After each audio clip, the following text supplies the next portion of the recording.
Hey everyone, welcome back to All in the Name of Growth. I'm really excited to have another guest on today. Today we have Karyn that is joining us, and I'm so excited for this episode. I was reviewing everything. Karyn and I have actually spoken before, and I'm just really excited for her to be able to get on and share her wisdom with everybody because there's a lot to be had there. So Karyn, thank you for jumping on. I'm really excited to have you here. Thank you for having me here. I'm also very excited to talk and to share today. Good, good. Okay, so as an icebreaker, I just have a couple of questions, which are super random. What is your favorite author or book? Oh my, that is quite a question. Um, well, currently, one of my favorite books that's really helping me with time management, which is something I have not been natural at. It's Yeah. a skill that I've had to build. It's called Eat That Frog Yes, by so Brian good. Tracy. It's a really wonderful book on time management. So I'd say that's one of my favorite books. I used to be a book junkie, which I'll probably get into later, so I won't share too much now. Sure. So I don't read as much as I used to, and there's a story behind that. Yes, yes, yes. And I love your story behind it too, which we will definitely get to. Chocolate or vanilla? Definitely chocolate. Yeah, Yeah, okay. Chocolate. definitely chocolate. Your favorite destination to go to? Ah, this is one of my favorite destinations from growing up, and it still just has such a place in my heart, is Florida. I love Oh, Florida so much. My husband and I went on a trip last fall down to South Central Florida and got to kayak in this little tiny fishing town called Matlacha. And it's beautiful. It brings back nostalgic memories. And I have a special place in my heart for Florida. oh, me too. Me too. We traveled for a couple of years in an RV as a family Oh, wow. and ended up on the Forgotten Coast. I have a really good friend that lives there in East Point, and yeah, we watched Santa come in on a shrimp boat in Apalachicola, and it was Oh my yeah, gosh. white sand beaches that are squeaky, and yeah, it was like dreamy. Yeah. Yeah, love it. Love Florida too. Okay, what do you do to relax? What do I do to relax? So something that's really important to me is finding activities that I really enjoy and love that recharge me. And I call that filling my cup. So, one of the things that fills my cup that helps me to relax, helps me to recharge is grilling. I love to grill. I And like it it. just going down on my own. Last week, I actually grilled some wings and then tossed them in barbecue sauce. And I hadn't grilled wings before. I usually just bake them off and Yeah, that's it.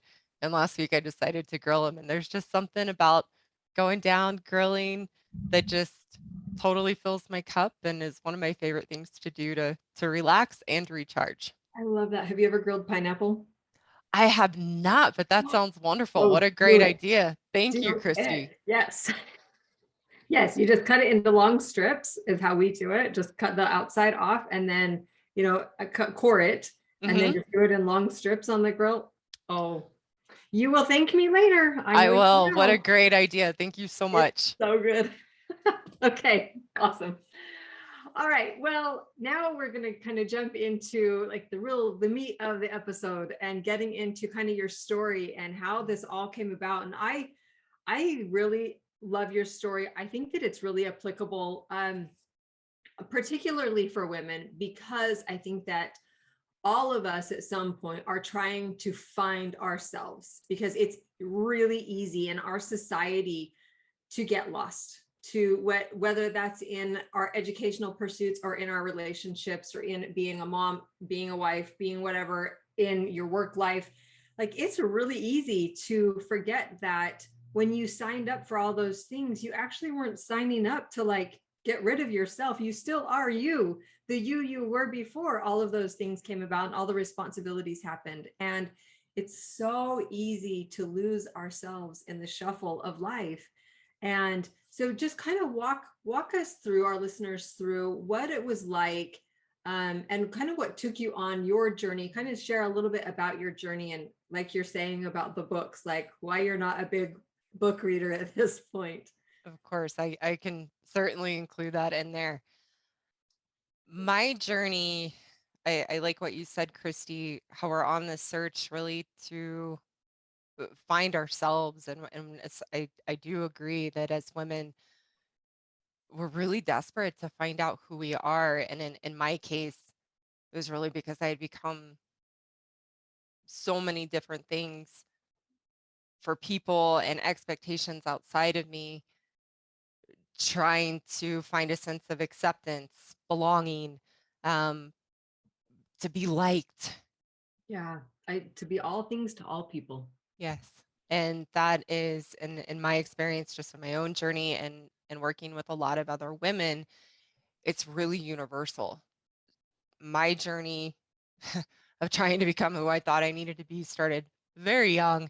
I would say probably as soon as I started school in kindergarten. I can remember trying to turn myself into who I thought I needed to be to fit in, right? But my journey, my I would say kind of my conscious journey to try to figure myself out really started in my mid 20s.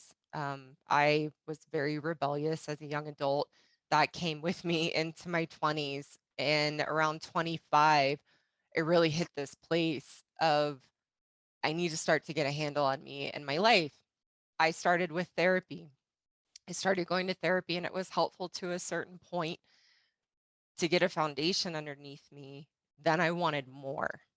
And that started my spiritual seeking path. Yes. And I went deep into all things woo woo, anything that I could find that I thought was going to help me figure myself out. I did Reiki and became a Reiki master.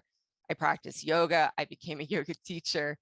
I studied shamanism and became a shamanic practitioner. Essentially, everything I did spiritually, then I wanted to get certified or trained to do that because I wanted to help others.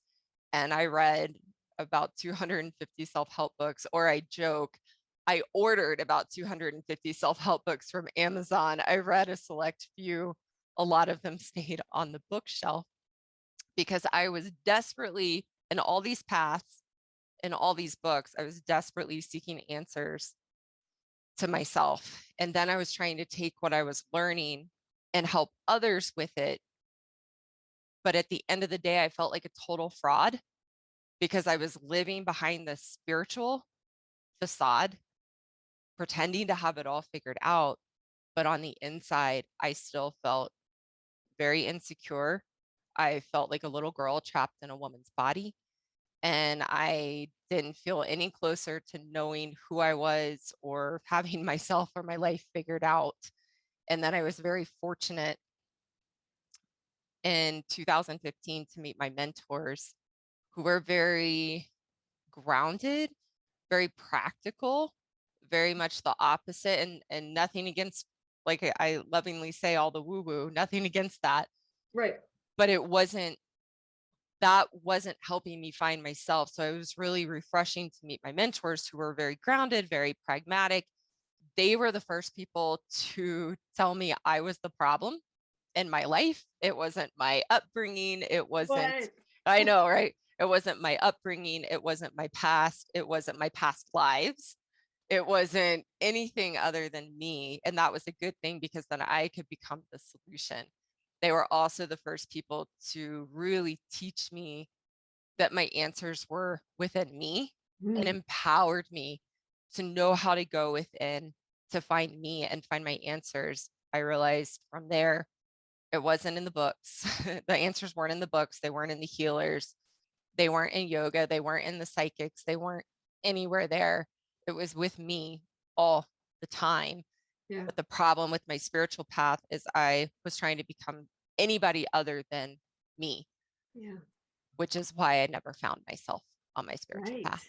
Right. And that's so valuable in recognizing, when you said that your mentors, were the first people that told you you are your own problem. That is something that I think a lot of people um, we in our society, there is a blame game that happens, right? And it's always without us. It's always somewhere else. It's always someone else's fault. It's something that happened. They did this or they did that, or I am the way that I am because of, this person, or, like it comes the snowball effect. But one of the main problem in doing that, in always looking without, is that then you've totally given up all control over your life, because you are no longer in the driver's seat if everybody else is the people that are in control of your life. And so for somebody to come to you and say, you are actually the problem, I'm sure that that was a little bitter to swallow. It was like, wait a minute. Like, I thought that it was supposed to be all these other things, which, and let me just address really quick, because I don't want people to get off track and not realize that those things that you were doing can help in aspects of your life, but they will never help you find yourself, because you are within you. And if you're always out there searching for something else to fill you up, then, and you don't have a way to fill yourself up, to recognize your own divine nature, to recognize your own worth, nothing on the outside is ever going to do that. Oh. So while those things are so beneficial in their own rights, they're not going to be the thing that are going to like solve your problem. Correct. It was really, those were all stepping stones that were necessary to lead to where I got to. I am so thankful for my path and what I've learned from it, and how I've grown. And I never would have found my mentors, found the path I'm on now, without everything I did before. And it was helpful for where I was in my life. Well, I'm grateful that you went along that path and that those things are there too, because I'm very much like your mentors. I'm very blunt and kind of like, well, like, let's really look at it and talk about it, because what all of that isn't what this is.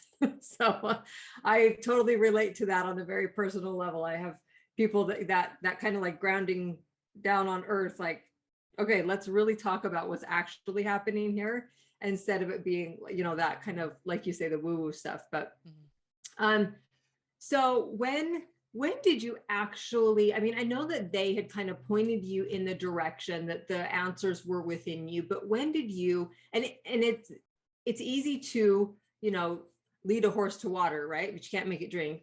It had to have been something within yourself where you were like, yes, I do have the answers within myself. Like, where was that moment that you recognized that what they were saying was actually true, and that you identified at that point, well, if it's within me, then I can actually do something about it?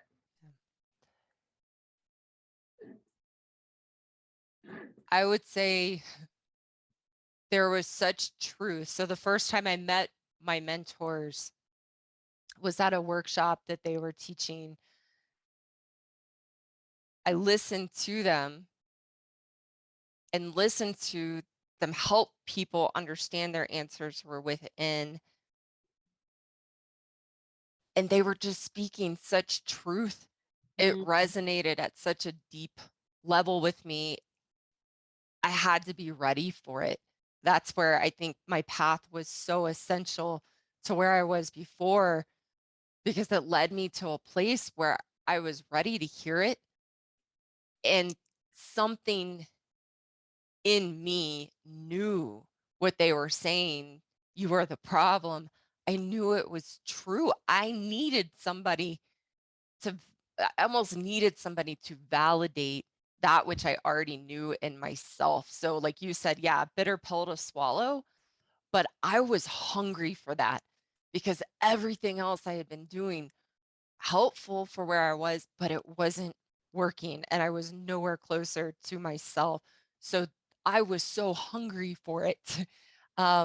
When I had met my mentors a month prior, I had also had a profound experience. I ended up really sick and in the ER with tremendous neck pain, a migraine, and a fever that wouldn't budge for almost a week. And I was trying to tough it out. My husband said, we got to go. We need to go to the emergency room. You need to go to see the doctor. And at that point, I was like, yeah, it's time. And I actually went to an urgent care, and they said, we think you have meningitis. That's what I was wondering. Yes, we think you have meningitis. You need to go to the ER, where they can actually perform the proper test, which, if you've ever been tested for meningitis, is a spinal tap and a Yes. needle, this big. And my husband takes me to the ER. They run all the tests. I go through a spinal tap. My husband's having to sit there, hold my hands, keep me still, and he's seeing the needle, and I see his Yes. face go white, Oh, right? They're pumping me full of like the strongest pain meds you could find, and nothing is touching my pain. And at the end of the day, they said, we can't figure out what's wrong with you. It must be some kind of super virus or something like that. In hindsight, I can look back and see that that was an awakening within me, and mm, my body was giving me a sign that I was headed in the totally wrong direction.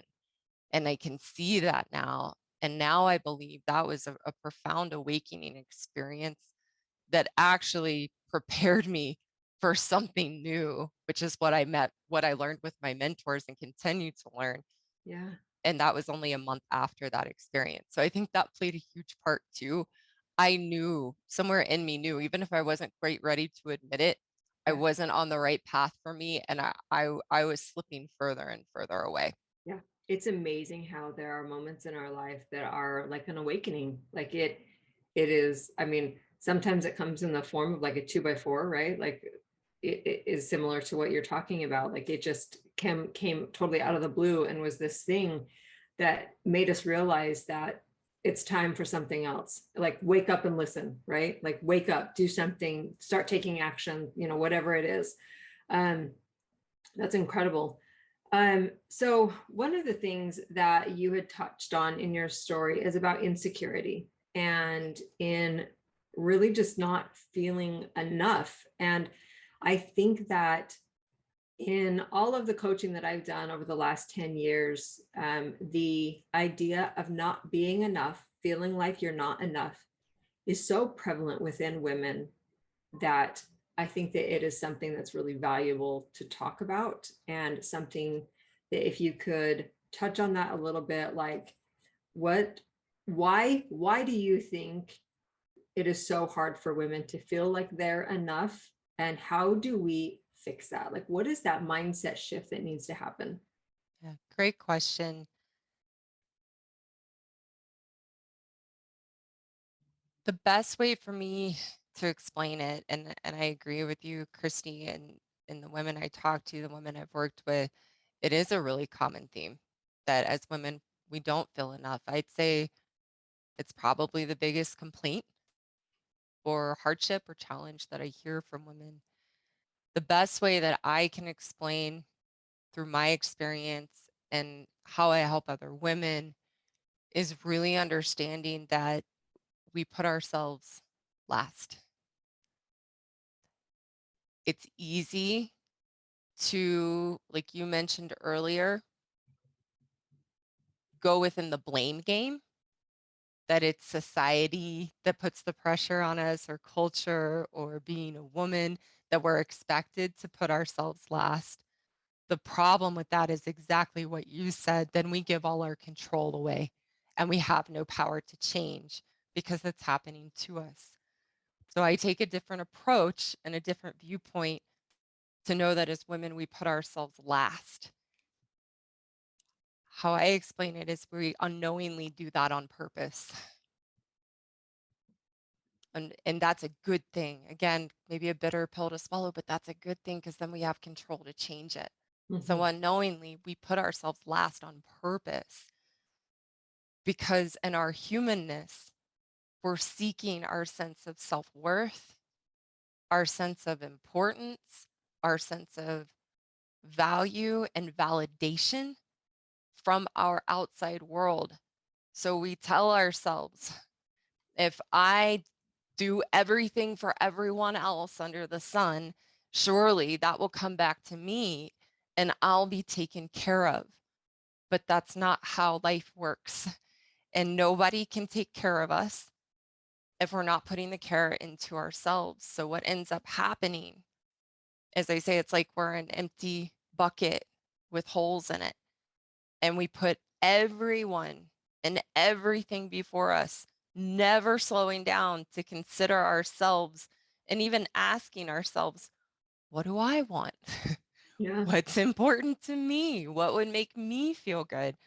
So we do all these things for everybody else, and then it just leaks right through, and we remain feeling empty, drained, overwhelmed, resentful, out of control, burnt out.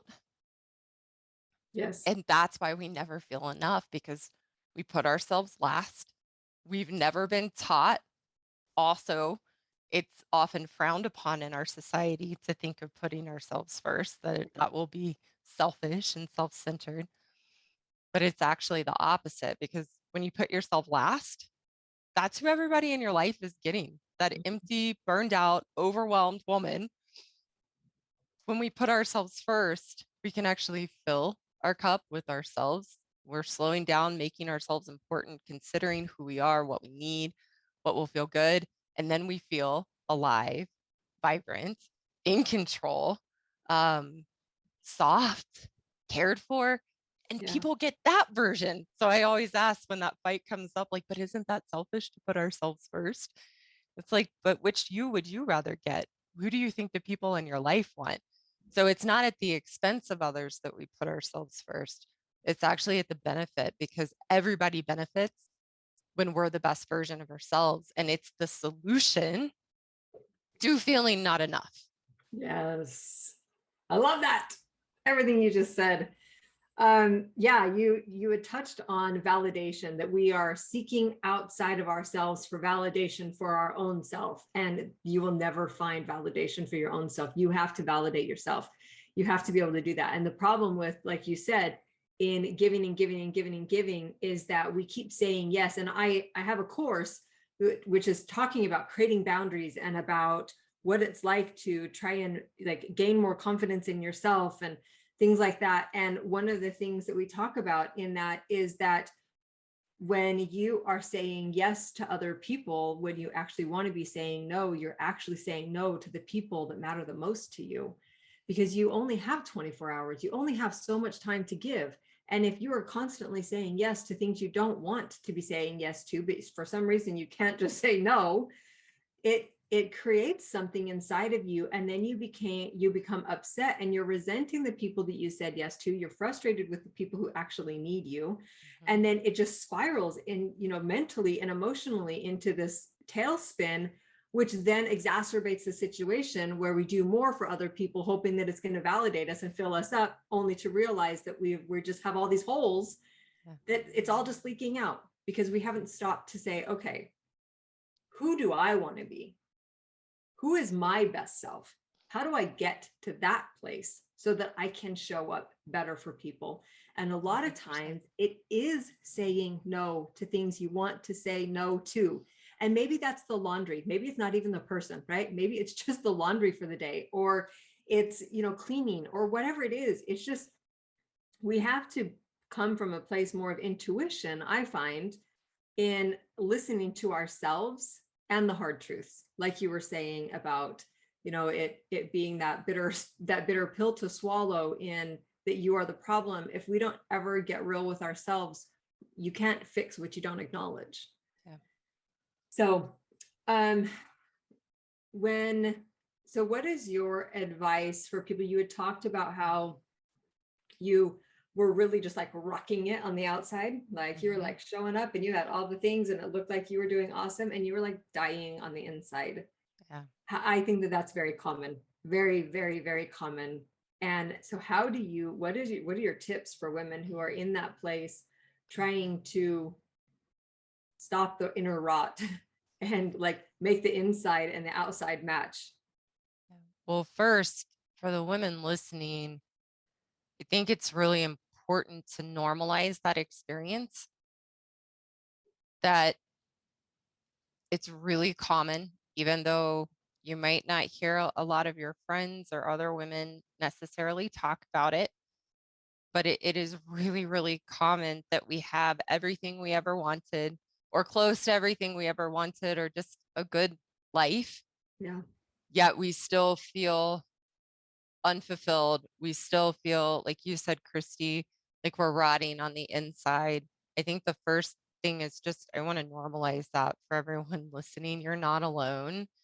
And there are so many women around you having that exact same experience. Yet we are so invested in putting that facade forward that we've got everything put together because we're terrified to expose to ourselves, yet alone anybody else, that we don't, because then we'll have to confront ourselves and actually change. So I think that's the first step, because then it doesn't seem so big and it doesn't seem so overwhelming. So that's the first tip, is normalize it. I promise you're not alone. Every single woman I've worked with, and Christy, I know for you too, suffers from this experience, and that can just pop the balloon so you can actually do something about it.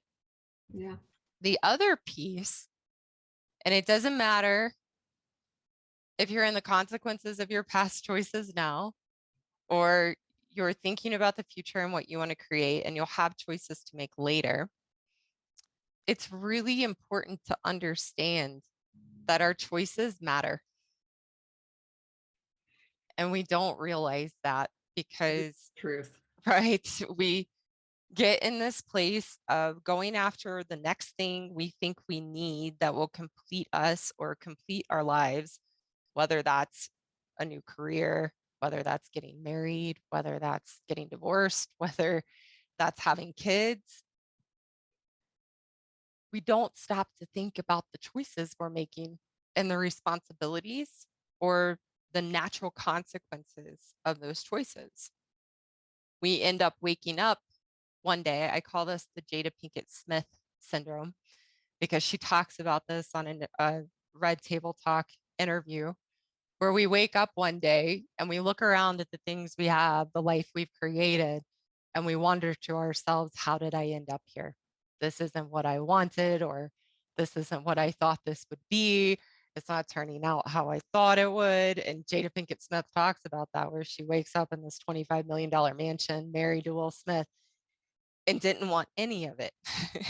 Yeah. And the truth is, we have to realize we made choices, and that we've ended up where we are because of ourselves and because of our own choices and decisions, which is, again, a good thing. Go ahead.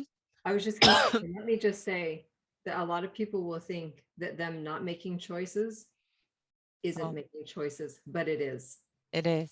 It is you not making a choice is making a choice, whether you like it or not. It is. So we don't realize that, and we don't realize as our choices matter. So we go through life and we wonder, how did I end up here? How did this become my life?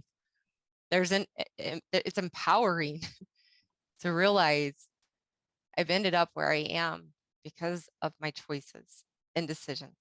Which means I can fix it. That you can change it. Or even, I call it taking responsibility. That's, I am where I am because of my choices and decisions.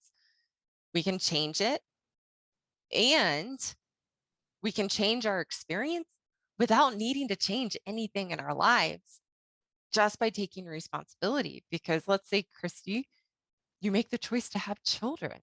You have children, and you're always going to be a mother.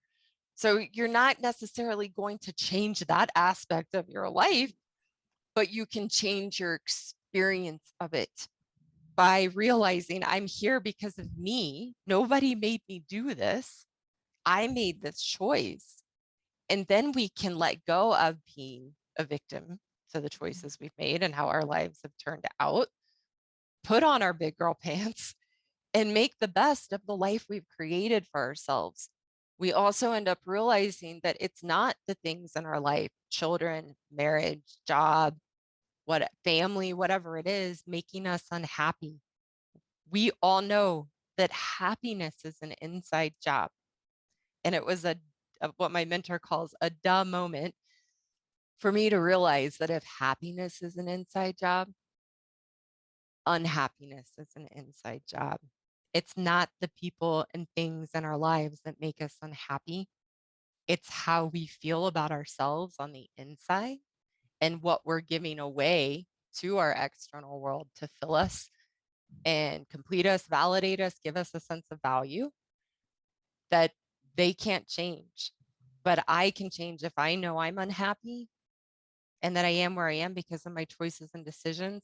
I can learn a path to build that internal self value instead of looking for it externally, so that I feel good about myself changes everything. When I feel good about myself, I have a totally different experience of my relationships.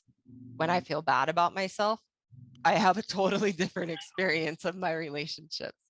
So that's, I know that's a lot, but that's my advice and just perspective that we can take, not from a place of getting down on ourselves, but to lift ourselves up and empower ourselves to take responsibility and start working on the internal, recognizing that's where our unhappiness is coming from, which will totally change the experience of our external relationships. Yes, yes. That was a great answer and a great kind of closing thought too. I think that it is really important for people to understand that happiness does actually come from within, and that can be another bitter pill to swallow, when you're used to saying, well, he made me mad, or she made me mad, or this made me, like when it's all about outside of ourselves, we don't have any control over making the changes to be able to change our life, to get to the place we want to be in, to be in a happy place.